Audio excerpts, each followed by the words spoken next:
Food trip ba ang hanap nyo? Are you craving for an authentic Filipino dish? Yung lutong Pinoy na swak sa budget natin? Ano pang hinihintay nyo? Siyempre, dito lang matatagpuan yan sa Pampangueños.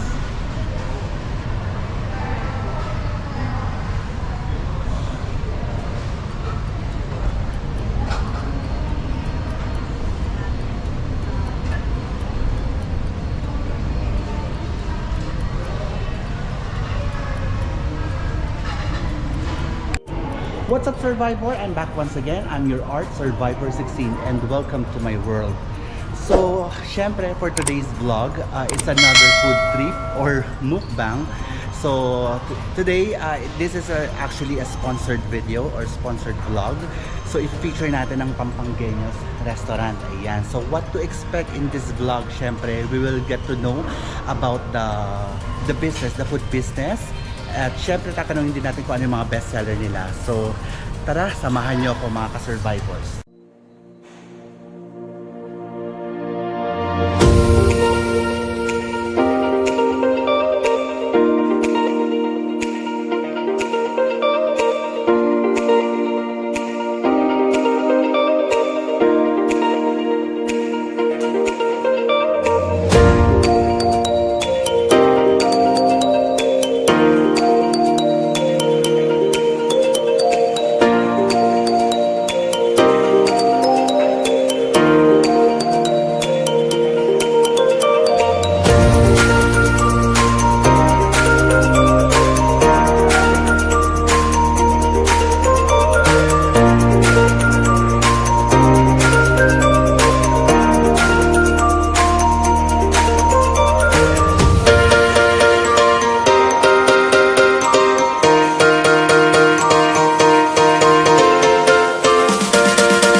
One eternity later. So ayan mga ka-survivors, so nandito tayo sa loob ng kitchen ng Pampangueños. Ayan. So ipapakita nila sa atin ang isa sa mga pinagmamalaki nilang menu, yung kare-kare.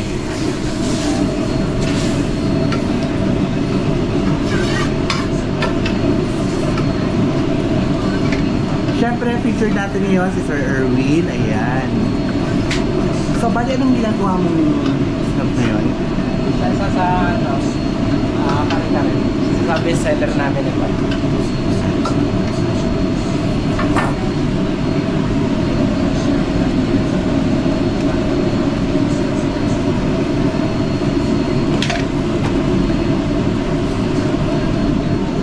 Mga ka-survivor, bali isa sa mga favorite food ko rin, Filipino food ko rin yung kare-kare. So, isa daw sa mga best seller nila itong kare-kare. Yan.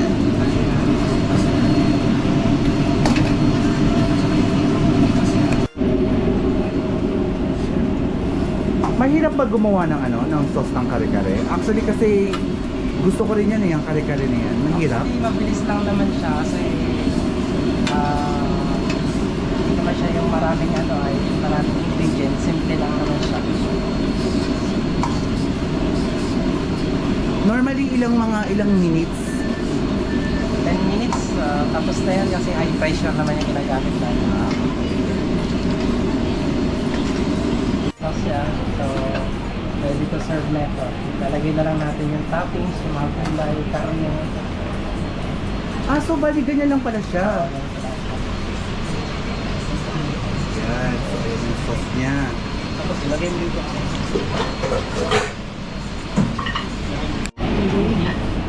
Ano yung nilagay mo? Beef. Beef. Ayun yung ginagamit din namin niya sa bulalo. Isa lang din yun. Di ba usually para may tuwalya ba tawag doon? Pero wala kaming price na kare-kare. Only beef lang siya.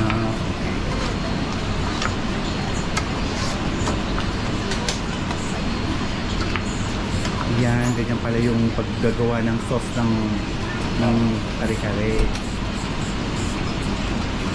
So, syempre, to taste, kailangan mo lang syempre lagyan siya ng salt, ng paminta, ganyan. Ayan. Lagyan natin sa bowl.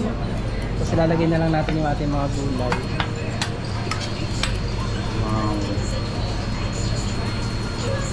So ang gulay talagang fresh lang, di ba? Hindi siya masyadong overcooked. Ganun lang pala kadali ang pagkano ng kare-kare ko. Yan. Di ba? Kaya nga nang interview ko kaninang customer niyo, di ba? Sauce pa lang na talagang ulam na. Ito yung binabalik-balikan sa amin lagi. So, ang Pampanga niya ay meron ng 9 years dito sa Qatar. So, ang original nito is galing Dubai. Wow. Ito naman yung aming flying butterfly tilapia. Butterfly tilapia. Butterfly tilapia. Wow. Sinigang na baka. Yan, sinigang na baka naman.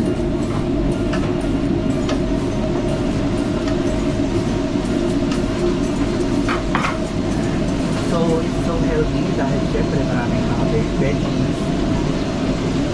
So, yun pala yung mga baka na. Yung ginagamit namin is talagang fresh na baka. Fresh na baka.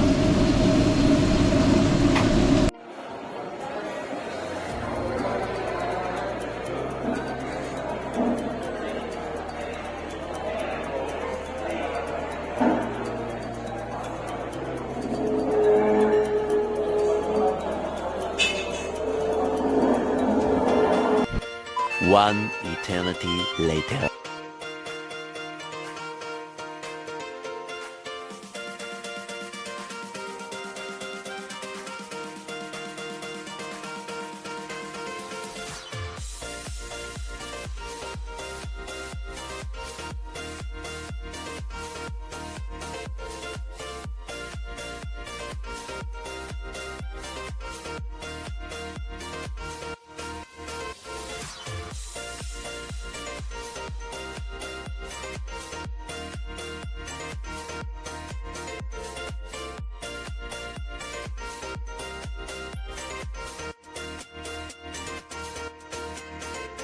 One eternity later.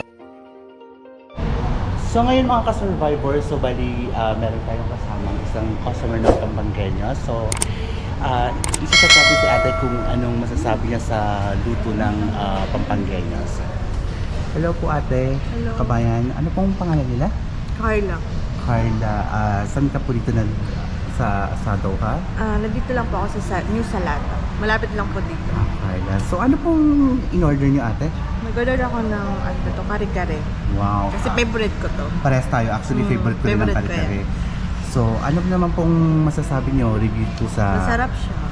Masarap po. Yun. Actually, kumakain ako sa ibang restaurant ng kare-kare. Hindi siya ganun ka-tasty. Mm. Kakaiba siya. Kasi ano siya, malapot siya. Okay. Yung iba kasi talagang, actually talagang kailangan ng bagoong di ba? Oo. Kaya yung iba, kahit na walang bagoong, talagang masarap Oo. na. Kahit hindi ka na maglagay ng bagoong, okay na siya. So, ano naman masasabi mo? 100%. Okay. Meron ka bang gustong i-shoutout dyan, ate? Kaya kayo, first time po kumain dito. Although everyday nandito ako lagi na po namamasyal, namimili dyan sa baba. Hindi ko alam na may restaurant dito. So, kung baligaw kayo dito, pupunta kayo dito kumain. Yan, sige. Thank you! Thank you! So ayun na nga mga ka-survivors, so bali meron naman tayo nakitang kababayan dito. Siyempre sa kabilang table naman, kanina may in-interview na tayo dun sa kabila. Ngayon naman, eto may nakita tayong dalawang kababayan na kumakain dito. Umorder sila sa may Pampanggenyos. Hello mga ate, so ano pong pangalan nila? Kit po. Kit, matagal ka na dito sa Doha, Qatar? Yes po. Ayan. Ikaw po ate, Hi po! ano pong pangalan nila? Lian po. Yan. So, madalas ba kayo dito kumakain sa may Pampanggenyos? Po. Madalas. Bakit madalas? Syempre. Dahil Kapampangan din ako. Kapampangan ka rin pala. Yes. Masarap po ang luto ng Kapampangan. So, lagi kami dito. Correct. So, ano po bang in-order nila? Ang order namin ngayon is fried tilapia at saka sinigang na baka. Sinigang na baka. Kakaiba tong tilapia. Talagang Ang laki, ano di ba? siya. So, ano naman masasabi niyo sa in-order niya? Masarap! Lahat po niyan masarap. Lahat po ng mga putahin nila is masarap. Kasi lutong Kapampangan. Baka meron kayong gustong i-shoutout. Shoutout po sa mga friends namin dito sa Doha, sa Pinas, Saan sa Pinas? sa Pampanga po, Sa Pampanga. at saka sa Pangasinan. Pangasinan. Abra. Abra, ikaw ate, meron ka bang gusto i-shoutout? Medyo shy type si ate. Ayan, sige, maraming salamat. Enjoy your meal. Thank you. One eternity later. What's up mga ka-survivors? So for today's video, isa na namang food video or food vlog. Siyempre dito lang po yan sa may Pampangueños restaurant, sa may Soup Alwamura or former Parco Mall. So kasama natin siyempre ang ating kaibigan na si Erwin at si Regina. So gusto naman kayo dyan? Okay naman. So what to expect in this vlog? So syempre we have to get to know about the food business of Pampangueños. Syempre pa rin mga bestseller nila, diba? So paano ba nagsimula itong Pampangueños? At bakit tinawag na Pampangueños? Pampangueños kasi yung another term for word na Kapampangan na tawag din sa mga tao galing sa Pampanga o province sa Philippines. Then, it started in Dubai. Then, noong March 2015, nag-open dito nga yan sa Doha, Qatar. So umpila kami pala natin sa Dubai. Yes, doon nag-start. So bali yung owner ng sa Dubai, nagpunta ng Qatar or meron lang silang parang kami sa spot? Co-owner sila. Co-owner. Yung sa Dubai, sa Kataan, dito sila dati. May idea kaya kung ilang branches sa Dubai? Okay, so pinaka sa Dubai. Tapos Yes, dito, Dubai. nag-start dito ng 2015. 2015. So, simula nung 2015 dito lang talaga sa may... Kasi dati kasi, Parco Mall ito eh. Yes. Madalas kasi ito dito dati. So, ano naman mga bestseller dito? Ayan, yung mga bestseller dito na pinabalik-balikan ng mga customer natin, mga guest, is yung kare-kare, yung bulalo, pasitulog, palabok, at saka yung putong bigas. Yung putong bigas natin may dalawa siya ang klase. Isang puto pawon at isang puto bis. So, yun yung pinakamalakas natin tayo sa Malabat. Kuchinta. Wow, so hindi lang pala main dish or hindi lang pala mga main course ang ino-offer ng Pampangueños. Meron din pala sila dito mga dessert or appetizer, mga ganun din. Yes. Okay, so how about the prices? Okay naman yung mga prices nila? Affordable naman sa mga customer yan? Okay naman kasi since 2015, konti lang naman yung in-increase natin ng price namin. So until now, same price pa rin naman. Food. Actually, okay lang naman yun eh, kasi ang ano naman kasi ito yung lasa, di ba? Kung nag-crave kayo ng mga panlasa mga Pinoy, yung mga tipo mga malalutong Pinoy, eh syempre wala na kayo ibang hanapin pa, di ba? Kundi dumayo na kayo sa may Pampangueños. So, paano natin makakontak ng Pampangueños? Meron pa kayo mga ibang mga email or kung may mga order ba ng online or may mga events ba? You can contact us po dun sa landline number po namin which is 44771298 or kung gusto po sa WhatsApp, meron po kami 55328819. Then kung gusto pong order online, meron po kami Talabat, Wishbox, and Snono. Yeah, so, syempre i-post ko dyan, ililink ko dyan yung sa description box, yung link nila, okay? So, ano ba? May pa kayo gusto sabihin or shout out dyan? Shout out sa mga friends namin dito sa Doha, Qatar, sa mga customer namin dito, sa regular customer namin ng Pampangueños. At syempre, huwag po natin kalimutan i-like and share si Art Survivor. Yan, maraming salamat. Pero pa kaya yung FB page, no? FB page, meron kami yung Pampangueños. Pampangueños. Yan. Ibang mga social media, aside from Social media, and meron din po sa TikTok and Instagram. Yan. So, FB and TikTok, Instagram, ayan. Follow po natin sila sa may Pampangueños. So, ayun. So, after nito, mag-food review naman tayo sa kanilang inihandang pagkain. Okay? Standby natin sa mga ka-survivors. Go. Shout out po sa mga boss namin na nasa Dubai, si Magtuli, Spirito, and Spirito. At syempre dito sa Doha, Qatar, sa boss namin na si Magdema at si Sir Wilson, William. At shout out din sa mga kapampangan namin, mga regular customer.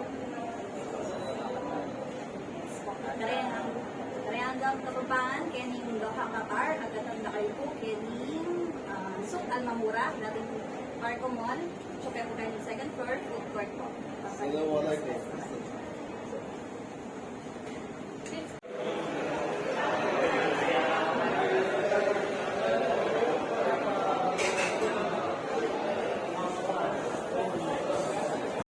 One eternity later. What's up, Survivor? So I'm back once again. Syempre, I'm your Art Survivor 16. So in today's vlog, mga survivors, so mag-food review naman tayo. Dito sa kanilang handang, yan. Meron tayong kare-kare, meron tayong bulalo, at meron tayong special palabok. Salt and pepper chicken. Ito yung palabok. Ito yung kare-kare. At ito naman yung bulalo. Yan. Tapos, so, Siyempre, ito yung bestseller namin, salt and pepper chicken. so ito pala ang bestseller nyo. Ang galing. Ayan. So, sasamahan tayo syempre ng ating kaibigan na si Erwin. Ayan. Actually, si Erwin, kasamahan ko siya sa work before. Ayan. So, tagal na rin namin nagkakilala.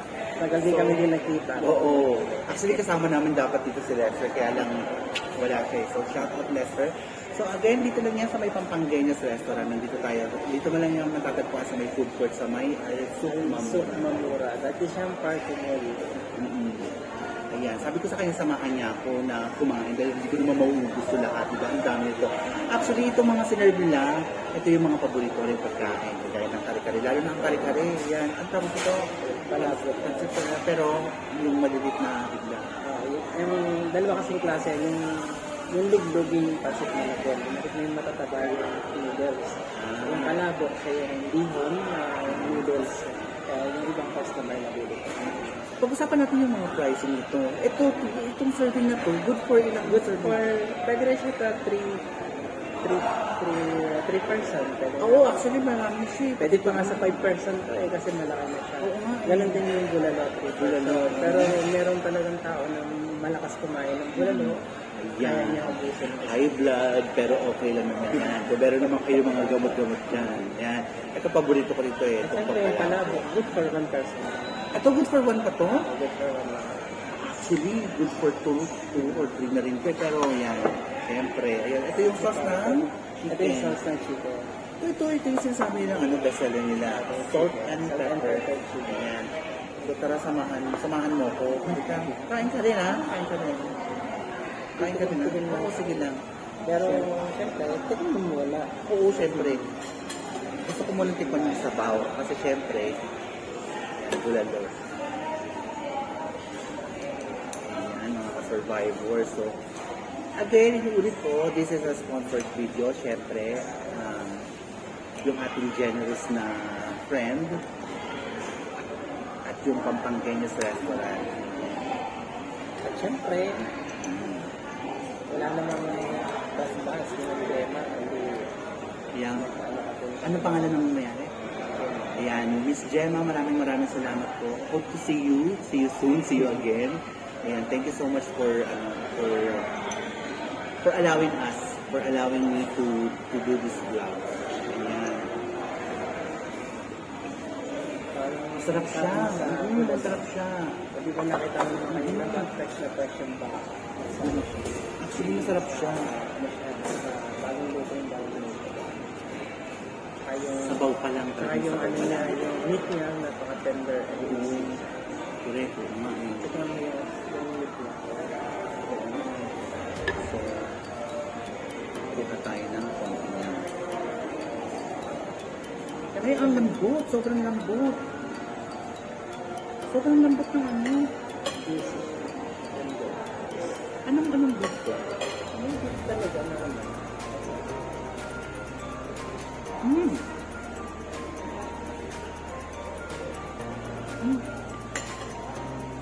Hindi siya yung ano, kasi di ba yung mga ibang bakit ko parang mahilig. Maano yung mayamaya mo. Ano sa mga? Kumain ka rin. Gusto ako ng plato. Matagal din na yun. Actually, kahit lang din namin yung dumating ko. Pero nag-gusto pa. Ilang ano preparation nito? Ilang gano'ng katagal? Gano'ng katagal? Gano'ng kabilis? Yung bulalo. Hindi lang daw, matagal lang sa tayo. Hindi umabot ko ng pag Chicken. mga pagkaang baka eh, medyo matanda na, umabot ko ng pagka naman medyo baka, umabot natin ng 2 oras sa tayo. Sarap. Pero sa isang, ano, since na, dahil na lang nga yung kare-kare at saka yung bulalo namin, mabilis na maubos. Sa bahay, pag nagluluto ako ng kare-kare, hindi ko talaga ba perfect. Hindi talaga ako marunong. Mhm. Pero simple lang naman ito. Simple lang kare-kare lang. Ever since, kumain ka rin sa mga mo. Tingnan mo yung bagoong namin. Special bagoong.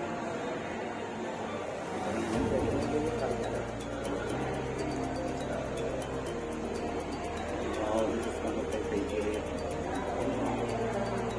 Anong baka? Baka? Same lang din naman ang ano yan, bulalo. Yung ginagamit namin sa kare-kare at saka sa bulalo. Isa lang bakit.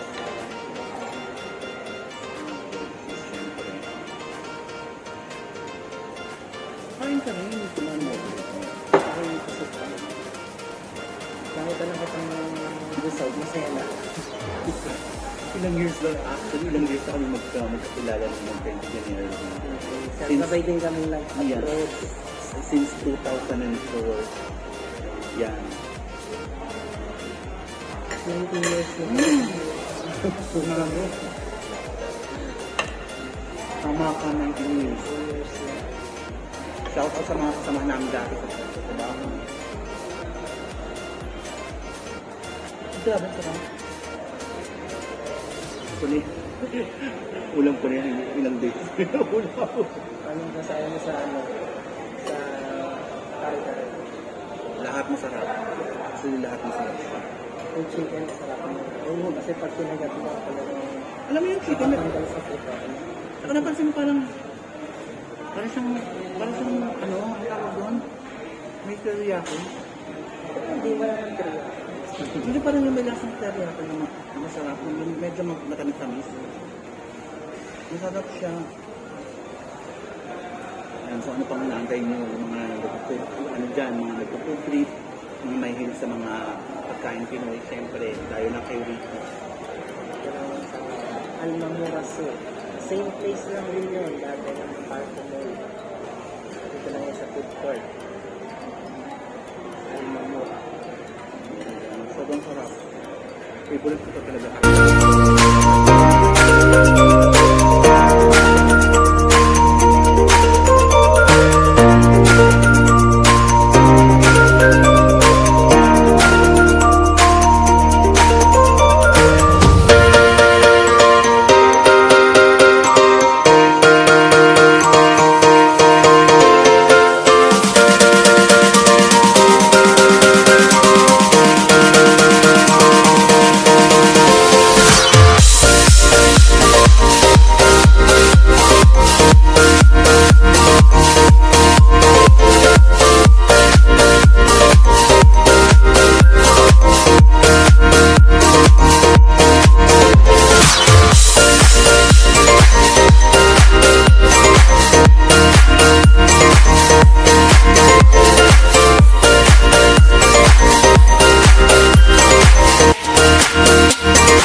think that's it for now. So it's a wrap mga ka-survivor. So it's another successful food vlog.